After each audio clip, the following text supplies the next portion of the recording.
Get started. Thank you everybody for coming to the October 27th regular council meeting. We had no closed session tonight, so I'll call the open session to order. Nolan, would you lead us to the Pledge of Allegiance, please?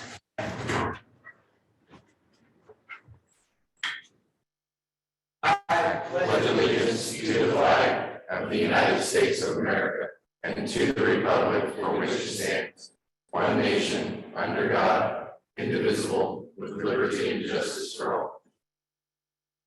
Thank you. Can we do a roll call, please? Okay. Councilmember Burris. Present. Councilmember Fatula. And Mayor Lemon. Okay. And council members Ackerman and Mendoza are absent. Thank you. Can I get a motion to approve the agenda order? Approve. Second. All right. All in favor? Aye. Aye. Aye. All right. Opposed? All right. And we'll move on to item 3, agency reports. Sergeant. Sergeant Kevin Griffiths with the Sheriff's Office. First, I want to start by congratulating Councilwoman Burris on the beautiful baby girl that's in the back. That's fantastic. Secondly, what I want to talk about, I want to go just be quick because I know everybody's got a lot going on today, tomorrow, the rest of this week. So I just wanted to talk about the evacuations that we ordered this last week over the river fire burn scar. We had been working with OES from the Monday prior to, so about a week and a half ago, we started getting our updates from the National Weather Service, telling us that they were expecting 5 inches of rain over the burn scar and that we could be expecting some debris flows from that. Not so concerned on the placer side. Most of our residents, unfortunately, that are inside the burn scar are no longer there. The 1 or 2 that are still there were high enough on the hills that we weren't expecting anything to happen to the residents. But we executed that evacuation order because we were concerned about the roads and concerned that what would happen if something happened at those houses and we couldn't get to them. With those evacuation orders, I actually called Cal Fire, talked to Chief Egan, told our deputies that, hey, we're not going down those roads during those extreme heavy downpours. Those happened on Sunday night is when that evacuation order actually went into effect at about 5 o'clock, 6 o'clock, I believe. And all the residents, we actually had Deputy Jacobs, our own Colfax deputy, on Friday go out and deliver flyers to every resident around where that evacuation order and go door to door to the ones that were right up next to it to make sure that we communicated that out with them. Then the very next day on Saturday morning, I believe it was, we sent another deputy out, or Sunday morning, when I heard that they were expecting the notification to come, I sent another deputy out to those same exact residents to let them know, hey, we're expecting that evacuation order. Nobody took us up on it. They were not necessarily concerned with their houses. And like I said, neither were we. We were concerned with the streets. We even closed off Plumtree all the way around the Bear River campground because we weren't sure if we did have mudslides come down the side of the hill, what it might do to that campground at the lowest point. We closed off Spring Valley from Milk Ranch all the way to Hillcrest. And then we closed off Ben Taylor all the way down to the river right there at the high school, just to make sure nobody was down there that we didn't have to worry about. Come Monday morning, when I came back to work first thing in the morning, I went and drove those roads. There's some damage to Spring Valley, some water ruts and tear out that unfortunately that's a private road. So those residents up there are going to have to work on. I also drove down Bearview, which the geological service that went out there and kind of tested the dirt before these and gave us the warning that this is where the problems are going to occur. They didn't have a concern for Bearview, but Bearview started to take on some water in one of their turns and it started to undercut that road. I'm sure those residents are going to start working on that to try to figure out how to subside with the problems that may occur from that. But otherwise, we didn't have any other damage. We didn't have any other problems that came out of it. I know that we had maybe one 911 call off of Bearview, but unrelated to the storm or anything else. So I think we fared pretty well. The one thing we have to remember is this is going to be maybe 2.5 years of what they expect us to deal with the debris flows. And the debris flow is something I didn't know about until this last week. It actually scared me to death, is that unlike water, the debris flows are 10 times faster if it's coming down the street. And not only 10 times faster, but let's say you have 5 inches of water coming down the street as a flash flood, you add the debris into that, it becomes 5 times taller. So instead of 5 inches, you're now at 25 inches, over 2 feet of debris, which includes trees, rocks, and everything else coming at you. So they're actually extremely dangerous, and that's something that we're trying to avoid. And I feel pretty fortunate to be on the Placer County side. Nevada County, I don't know what happened to their side. We were working hand in hand with them on our messages out to the communities, but they had some houses down in the lower half of their fire burn scar that they still weren't sure how many were actually standing after the fire went through. So they were still working on that, but it's another 2.5 years that we're going to have these same evacuations that might have to go out, and we'll keep pushing those out, but we're only doing it when we have to. We're not just doing it because, hey, let's just evacuate everybody today. We're doing it when it actually calls for the concern of the amount of rainfall that could affect those hillsides. So with that, I've got nothing else. Is there anybody who's got any questions before I sit down? Nope. Perfect. Thank you. Placer County Fire? Or CHP? Officer Nave? Hi, Chris, Dave, California High Patrol, Gold Run area. Just to kind of carry over on that, Placer County Sheriff called me, or Sergeant Griffiths called me just a couple days ago just to talk about all the burned out vehicles. So I am going to, on Friday, go out with the Sheriff's Department, see if we can't start junking out all those vehicles that are burned up and left out there. There was some 37, 38 on that list, I believe. So it's going to take some time, but we have to junk them out in order to get OES to take them out. So we will start that process on Friday and hopefully start cleaning up some of the debris that, the burned out vehicles, and see if we can't get them out of there and start to help get things cleaned up. And then real quick, we got some grants, some federal grants, because, we've talked for several times about the speed of the traffic and how things have changed since COVID. Well, we got several federal grants that are going to help us with impaired driving, DUI, distracted driving. This is all enforcement stuff, reckless driving, bike pedestrian safety, and then educational events on top of that. So just added grants to help us to try to rein this stuff back in and bring it back down to get people to slow down, that sort of thing. We did have the weather. So of course, if the weather brings collisions, I like to reiterate to folks, that's not the weather that causes crashes. It is the people, their unsafe driving in the weather that causes crashes. So if you don't want the freeways to be shut down, slow down. That's the bottom line to it, because once a big rig jackknifes or something like that, the freeway's gone. There's 2 lanes, the majority of the freeway. The jackknife blocks the whole freeway, and that's it. We got to wait until we get it all cleaned up before we can move traffic again. So it's not the weather that shuts the freeway down. It's the traffic, the unsafe driving in the weather. So we are gearing up because of the weather. We're getting prepared for that. We have changed shifts in order to provide the maximum amount of officers on duty that we can. We've gone from the 12-hour shift to the 10-hour to the 980. Now we're all back on 8s. So, and that's enabling us to put like I said, the most amount of officers on the shift as we can, because we're short-staffed. Other than that, that's it. The bridges. I was out working the bridges last night. I did not get an update on when they're getting it done because we had a wrong way big rig coming at us, and I had to deal with that. So, yeah, he started going the wrong way, going eastbound near Yuba Gap, and then somehow he got going the wrong way westbound at Nyack. And then he got flipped around again, and then he went off the roadway and crashed in the snowbank up near Soda Springs. So anyway, any questions on? So yeah, I didn't get a chance to get your update on when the bridges are going to be done. So any questions? Yeah, pretty scary on the big rigs going the wrong way. Yeah, so those poor cows were confused. So it was a cattle hauler. So all right, thank you. Beggars. All right, thank you. I have a lot of questions. Placer County Fire? For the meeting.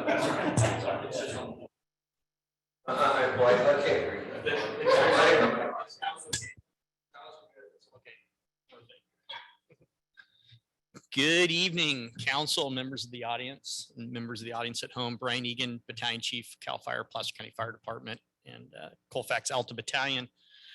So tonight I'm going to keep this pretty short because my friend Wes has got to leave this meeting and drive to Anderson in the dark to get there for a meeting for the next 2 days. So we're going to keep this short and sweet. Last meeting, we talked about the Company 36 transition.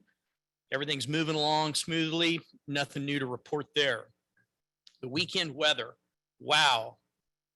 Is there a way Mother Nature could have stuck a fork in fire season 2021 for us, huh? I cannot think of a way to end it than the way she did.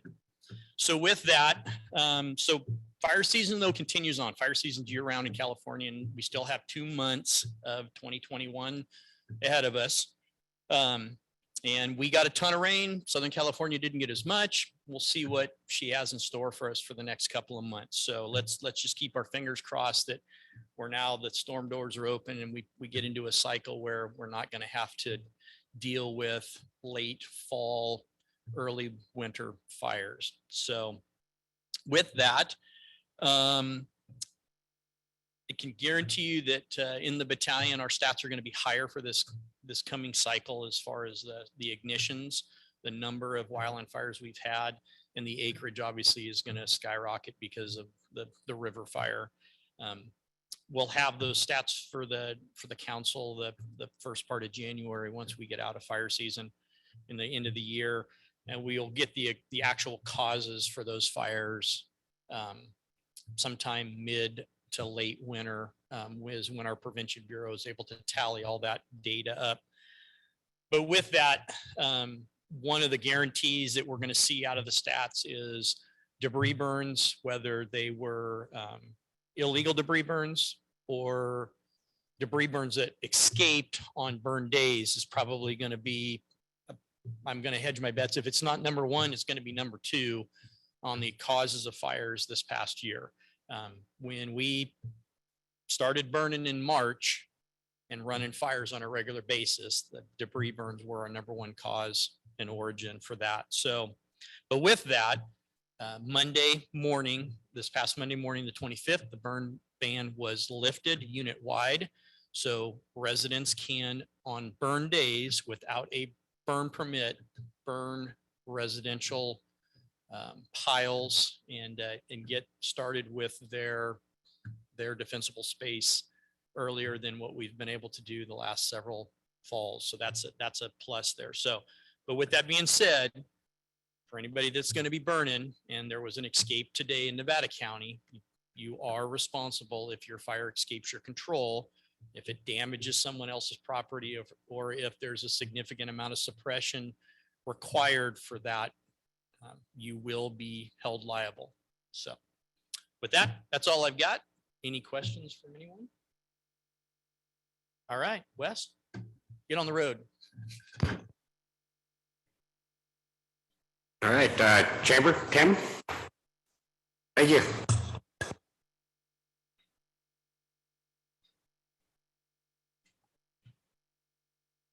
Good evening, Mr. Mayor, City Council members. First off, congratulations, Trinity. That's awesome. And you've got a great sitter there for it too. So very cool. So we're kind of go through a few exciting and changing times with the Chamber of Commerce and the Visitor Center. Not only exciting, but I think even a youth movement, as you can see behind me. The requirement to be 70 years or older is over, and we're getting younger people. So with that, we have a new president, Tracy, I would like to introduce, and then also a new executive director, Loriana. Thank you.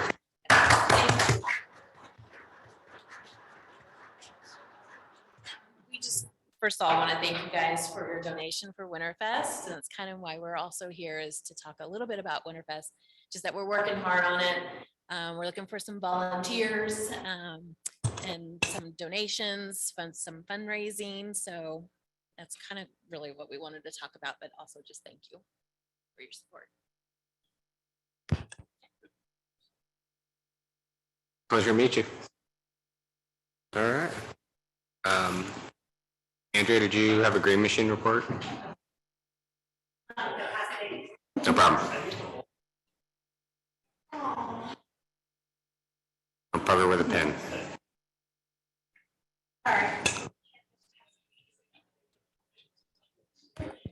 You only get them until I come Is back. that as duties assigned as well? Hi, I'm Andrea, president of the Green Machine. It's been a while since I've been up here. We did the 9/11 event, the fundraiser downtown. We raised over $8,000. So we were really excited about that. So we'll be handing that check over to the Fire Association. So the money goes to the fire victims or survivors. Our next event is Trunk or Treat. It's going to be on Sunday from 4 to 7. There'll be a prize for the best trunk. Also, we're doing a scarecrow contest. So that was opened up to the businesses and the nonprofits. There'll also be a prize for the best trunk or treat and the scarecrow. We're working on Winterfest as well. We're collaborating with the chamber. We're working on the vendors part. Right now we have 15 vendors signed up. Majority of it's food. Hopefully we'll get some more craft vendors. And that's pretty much it. Anybody has questions or anything? No. Thank you. Thank you. And great job with the 9/11 event too. It was awesome. Thank you. All right. We'll move on to item 4. We got no presentations. So move into item 5. We have a public hearing tonight.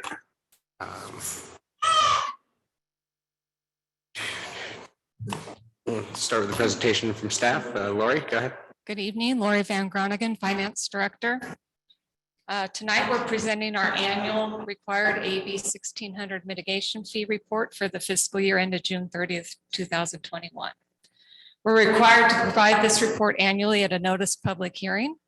At the end of the public hearing, council must determine whether the mitigation impact fee amounts continue to be reasonably related to the impact of development and whether the described public facilities are still needed. The report itself is on page 9 of your agenda packet. The report details by mitigation account all revenues and expenditures that occurred during the fiscal year. This past fiscal year, we had expenditures related to the Roundabout Monument Project, purchase of some of the art lot property right over here, and the new flooring that was installed here at City Hall. These projects were all 100% funded by the mitigation fees. The revenues for the year were for development projects within the city from the Sierra Oaks Estates Housing Development, the Shadowwood Development, and the Best Western Hotel. We also received revenue for interest earnings on cash balances in those accounts. The report also includes construction fee accounts for our recreation and fire constructions fees per our city ordinance. While these are not specifically mitigation fees, they are treated similarly and have always been included on our annual report. So that's my introduction. Thank you, Lori. I'll go ahead and open the public hearing. And do we have no presentation, no additional presentation? This time we would be looking for public comment with the public hearing opening. Do we have any public comment? Anything on Zoom or Facebook? Great. All right. We'll close the public hearing. And does council have any comments or questions? Joe, I got a couple of things that you can't see that page on the right. Is there any way we can make that page on the right where it's visible? I'd like to point to 1 or 2 things on there. Okay, so yeah, I don't know. It looks like it's kind of blurry. Can somebody focus the projector maybe? It's like you can't read anything up there.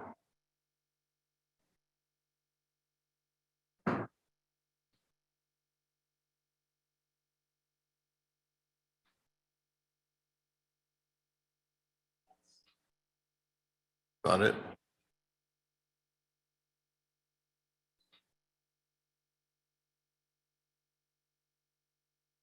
That's a little bit better. Yep. Yeah. So We got it. I'd like us to think about whether or not we got to do another rate study on this, because I'm looking at some of the numbers up there that they don't appear to make sense in light of where we're at today. And I'll use like I'll just pick one example. The first line across there, which most people won't be able to read, says roads. And if I go over to the retail column in there, that's $6,342 per 1,000 square foot of new development.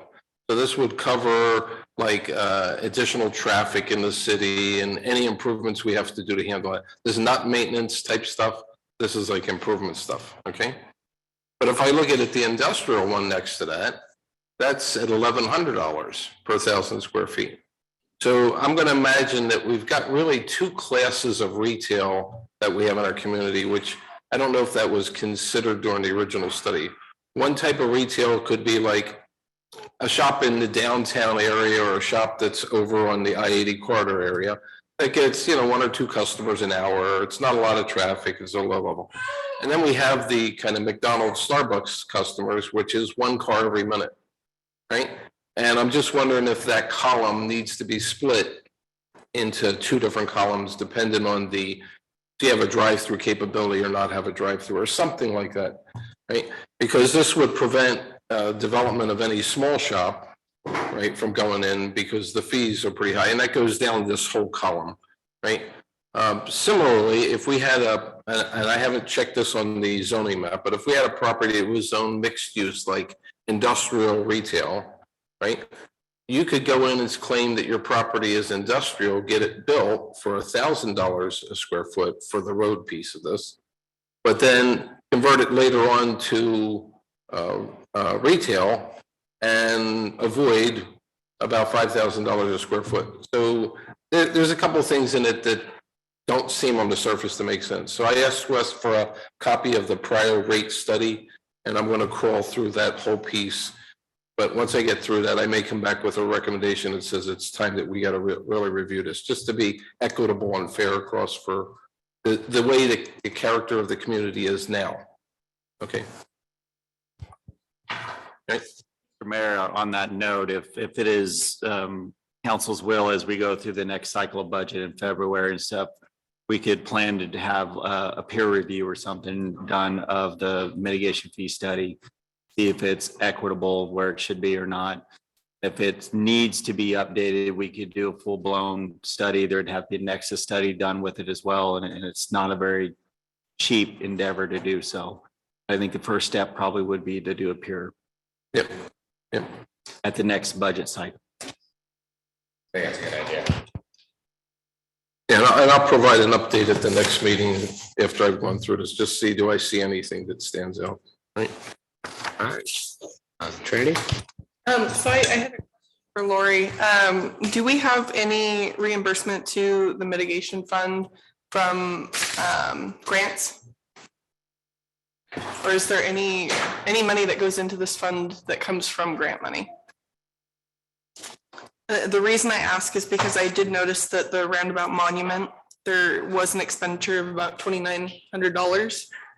And I'm wondering essentially how that came to be, because my understanding was that that was grant funded.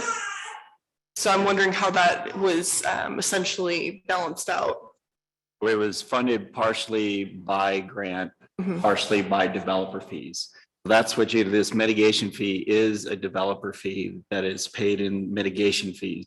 So fees that Mighty Village paid in advance for the road impact fees are some of the monies that we put back into the project. So it's again, zero impact to the general fund. It was paid specifically by the developer for the direct impact.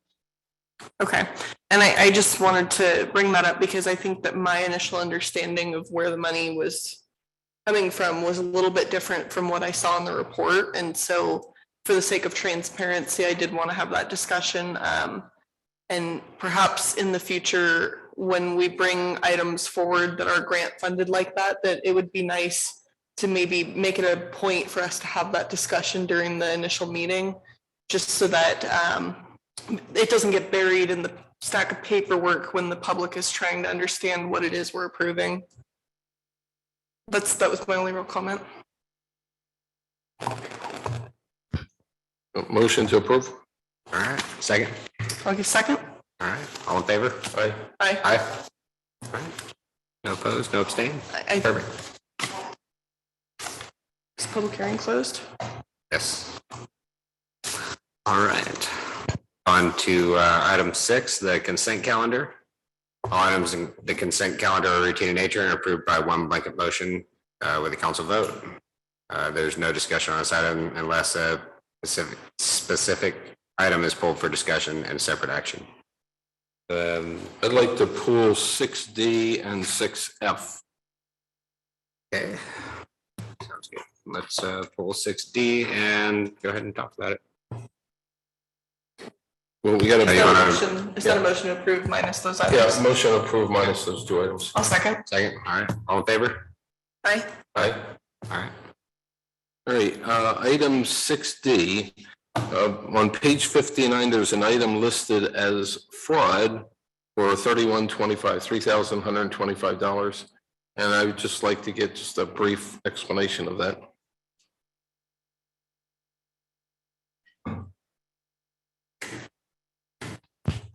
Thank you, Laurie. One of our vendors contacted us and told us that their mail had been stolen and inquired about a check. And when we checked it out, the check had cashed about a day before and it had been washed, meaning how they can make it look like the original check and put in a different name for the payee. We contacted the bank right away and it was really ended up being more of a bank error that had ever hit our account. And they returned the fees immediately, just that it crossed over from September to October. So net zero. Correct. Okay. Yeah. Right. Thank you. Okay, and then on page 60, we have several items that are listed as restricted funds. I'm going to pick on just one of them. Fund 280, which is on oil recycling. And Wes, maybe if you could address that one, because I discovered something earlier when I went through this that being a resident here for about 4 years now, I didn't realize. Thanks for the opportunity, Joe. On Fund 280, originally there was grant funding that came in that helped support the oil recycling center that we used to have. And during the 2016 renegotiation Recology's contract, we included oil recycling at curbside. But we still had some of those leftover restricted funds. So council at the time decided that we would buy oil recycle, provide those to the community to utilize, turn into Recology, recycle, and then they could come back to the city and get additional. We still have that program that is in existence. We need to refresh it, bring it up, and for the community to be able to enjoy the benefit. So basically, at no cost to the residents, they can request a container, put their oil from, if they change their own car oil or truck oil or whatever, put it out at the curb, let Recology know that there's one to be picked up, and the cost is zero additional, right? Yeah, and it's a free service in the contract with Recology. Okay. Yeah, so I'd like to figure out a way that we can get maybe just a little blurb up on our website or something like that, just to point to that, because this is a positive. It says, and we've got money there for it, so let's try to use the money up for what it's earmarked for. There's another fund that's Fund 270, which is beverage container recycling. So, and the same kind of question on that one. What was that fund for? And maybe Wes, you could answer that one. So the bev recycling was very similar to the oil recycling. Monies we used to receive, we get a $5,000 allotment. And the requirements to expense the money was a lot more liberal than it is today. A lot of the things that we could spend it on in the past, for example, the bleachers up at the ballpark were all bought with that bev cycle. Now you're not allowed to buy recycled content products instead. So we've stopped receiving that grant, but the balance that we have currently in the fund, we're using that to turn the recycle center around to where it's accessible to the public 24/7 and outside of the courtyard. One of the projects we have on the list, it's in your capital improvements projects. It ties directly. Yeah, and that's at $19,000, so it's not a minor amount of funding that's there. So what I wanted to try to do is just go through each of, not today, but each of these restricted funds and just say, because they're all out there, what I call good news funds. There's stuff that helps the community. We've got money in there that we can use for doing that. Some of them may sit there, like I was informed, might take 4 or 5 years before that project actually comes up and gets started, and that's okay. But at least it's not kind of knowledge in people's heads. It's that, and if somebody was to leave, that knowledge disappears. It's something we could say, here's where it is and where it's at.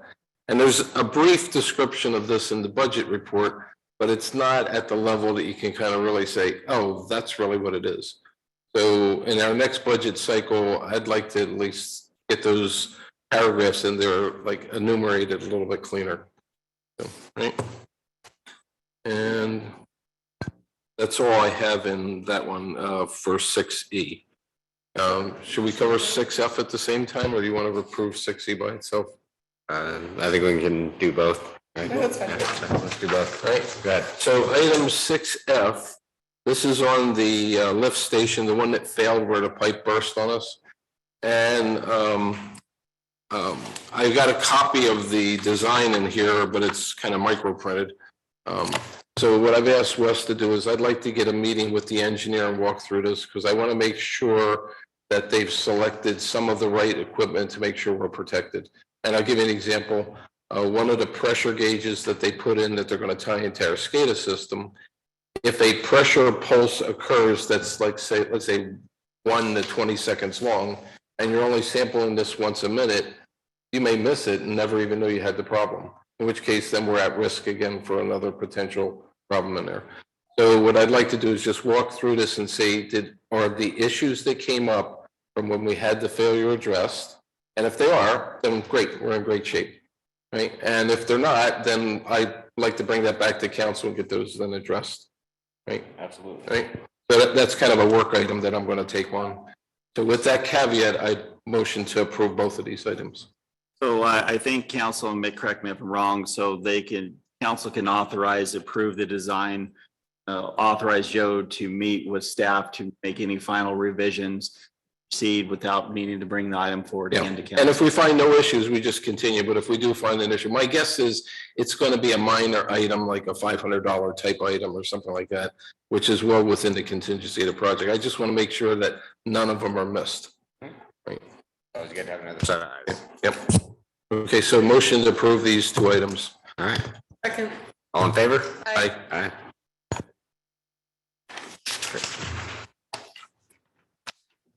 right, we'll move on to item 7, public comment. Every resident has the opportunity to address the city council for comment. When the appropriate time for public comment is called, you may speak to the council on any item not on this agenda. The council cannot act on the items not included in this agenda. However, the items will automatically be referred to staff. Please come to the podium and speak your name. Speak your name clearly at your discretion. State your address. Make your comments brief. You have 3 minutes to speak. If you're joining by Facebook, please write public comment before your comment. Do we have any public comment? Anybody in the audience? Mary? A simple public comment. I think that people may not really understand what the lift station is. I didn't, but then hearing some of the conversations I clued in, that it is important for the public to know how important making sure this is done right, that this was a failure with our sewer system. Yeah. And we get charged big time from the state for every sewer spill. So, and then the fees can be, how big was the potential fine for the spill we had there? There's a potential of $1 million fine. Yeah. We were able to plead with them, and because of our disadvantaged status, the fine went up being about 49,000. We were able to negotiate the majority of that in the remediation project as well. We had to pay $14,000 in penalties to the state. The rest is going into the project. Yeah, so it's really important. Lift stations basically pump sewage over hills, and they're not 1 horsepower motors. These are gigantic motors that are pumping this stuff up. And the mains are pressurized, which means if anything goes wrong, we have a mess, right? And this is how it's done throughout all of the mountain type and hill type areas. Okay. Have any online public comment? Nope. All right. Anybody else for public comment? Okay. Move on to item 8, council and staff business, committee reports. Go. I have nothing at this time. Trinity? No committee reports. All right, just gonna say tomorrow night is the Placer Sierra Fire Safe Council meeting, 6 o'clock at the City Council chambers here. I got nothing else. Wes? I have nothing. All right, we'll move on to item 9, council business, poultry ad hoc committee. I'll lead the kind of introduction and then turn it over to you if that's okay with you. So at the October 13th council meeting, Councilmember Fatula introduced the concept of adopting an ordinance specific to chickens to assist with SB 1383 compliance. SB 1383 is the new organics collection mandate that has been sent down to the state. Jurisdictions that do not qualify for the exemption required to provide organic waste collection at the residence level. Although we are exempt from that collection process, if we have programs that help residents comply with it, it helps us in the long run comply with the state requirements through Cal Recycle. So when he brought it up at that point, council directed staff to bring it back to the 27th meeting for discussion. Staff is recommending that council establish an ad hoc committee, kind of work with staff, develop an ordinance to. I think Councilmember Fatula has a few items he'd like to add to. Yeah. So one of the reasons for doing this is this bill that got approved and it's basically law now. We're exempt from that for right now, but if you look at any of the other things on waste elimination and stuff like that, the numbers keep getting tightened down tighter and tighter and tighter. So if we don't do something proactive now, by the time they tighten this thing down, we could end up with having to have an additional, a third set of garbage trucks that have to come around to collect this material. And I can guarantee you one thing, it won't be cheaper than what we're paying now, right? So by doing this, we can then also go back and leverage our waste hauler and say, hey, we already have a program in place for doing this, even though it's not required at the moment. And maybe we can negotiate a better rate at the next time that the rate negotiations come up. So the second thing on this was, I've looked now at about 300 different towns across California and the rest of the US, including in what I would call dense urban areas where they're doing this. And the number of problems that they're having is almost non-existent. So this is very simple. This is not roosters, so you don't have the noise. This is just hens only. Between 6 and 9 hens can consume all of the organic matter that most homes generate from food waste. And in addition to that, you'll gain about 125 dozen of eggs back, right? So for a lot of the elderly people that are in town that are on tight budgets and all, having a couple of hens in a small cage for doing this might be a good source of protein and other food for them. It gets rid of a waste product from them. And the manure can be used as fertilizer for plants. So it looks like a net positive no matter which way you look at it. So that's why I brought this up at the last meeting.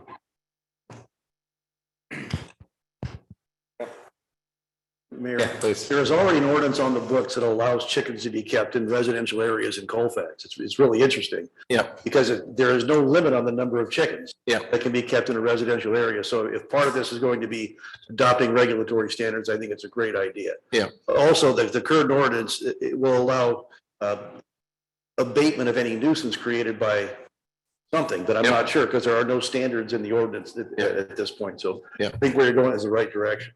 Yeah, and the current ordinance says I think it's quarter acre and larger properties. Only. Third acre, yeah. Third acre and larger properties. So, and when you look at many of the residents we have in the community are eighth acre, quarter acre, stuff like that. So it's would be nice to open this up for smaller quantities for homes like that. Right. So anyhow. All right. Great. Thanks, Mick. Thanks, Joe. So do we need to appoint people to the committee? But I'd like to be on the committee if. Yeah, I think we should take public comment and then. Yeah, that's what I was gonna get. Yeah. Do we have any public comment on this item? No, nothing on. All right. And if there's no objections, I'd like to be on the ad hoc committee with you too, Joe. You already got chickens. I'll make the motion to nominate both of you. Okay. How do we vote on this when there's just the three of us? We both have to abstain, so she gets majority. Well, it's not a paid nomination. Yeah, it's not. It's So not a we're paid good. position, Yep, so I think so- it's fine. All in favor? Aye. Aye. Wait, who seconded? Yeah, Oh, sorry. I'll second it. My bad. Right? There we go. All right. Item 10, good of the order. Anything? Nope. No? Yes, for good of the order. So as we just talked about briefly a while back, throughout the last few years, it seems that there seems to have been emergency after emergency that has come up nonstop. And, you know, especially during the last several months, we have tapped into the general fund to try to mitigate some of the impacts on the folks that live here in town. What I'd like to have council consider for further discussion is, as we're coming up on our budgetary cycle, I'd like for us to look at creating a restricted fund specifically for the purpose of council being able to tap into those funds when needed, when a declaration of emergency is made. So that way in the future, we're not tapping into the general fund. We have a bucket put aside. It's at council's discretion. But the money is there, it's for that purpose, and we're not scrambling or, you know, dipping into funds that maybe shouldn't be dipped into, or, you know, in a short-sighted manner to try to make sure people are taken care of, because sometimes good intentions can lead to things not being done properly if it's not planned for. So if council's in agreement, I'm hoping that maybe we could put together an ad hoc committee if necessary, or we could just wait until we're coming up to do the budget and go ahead and discuss it at that time. Yeah, I think it's a good idea for the budget cycle. Mhm. Yep. Staff doesn't have any objection. I think it's prudent. Yeah. Move forward and do something. We'll bring it forward with the next budget. Yep. Perfect. All right. I just wanted to say thank you again to Andrea and the Green Machine for putting on an 11 event, and also for putting on Trunk or Treat. We're looking forward to that. I know we'll have the antique out there.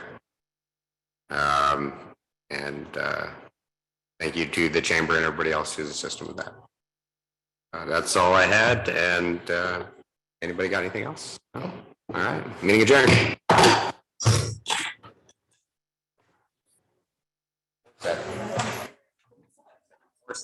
Doing pretty good.